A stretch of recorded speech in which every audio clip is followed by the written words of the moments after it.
అయ్యి అన్న ఏదో తెచ్చాడు బిస్కెట్లు. ఓ అన్న ట్యాంక్ అన్న, పిచ్చీలు పెడుతున్నావు అన్న. ఎంత లక్కీ అన్న నేను. ఈవినింగ్ మార్నింగ్ స్నాక్ మర్చిపోకుండా పెడతావన్నా నువ్వు. ఉండన్నా జరాగు, కంగారు కైకు. ఒక్కొక్కటి తింటానన్నా. వెయిట్. ఇప్పుడేయన్నా. అది మా అన్న బంగారు, చెప్పిన మాట వింటాడు. అన్న ఇంకేమన్నా పెడతావా? అంతే అయిపోయిందన్నా.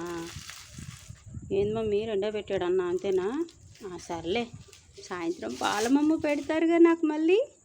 ట్యాంక్ అన్న, ఈవినింగ్ స్నాక్ అయిపోయింది. ఏంది మమ్మీ వీడియో తీస్తున్నావు? పెళ్ళి గట్లా చేద్దాం అనుకున్నావా ఏంది మమ్మీ? వద్దు మమ్మీ, ఈ పెళ్ళి గిల్లి నాకేం వద్దు. ఏం బ్రో ఏమంటావు? మమ్మీ వీడియో ఆపు, లేకుంటే వెళ్ళిపోతా ఇక్కడికి వెళ్ళి.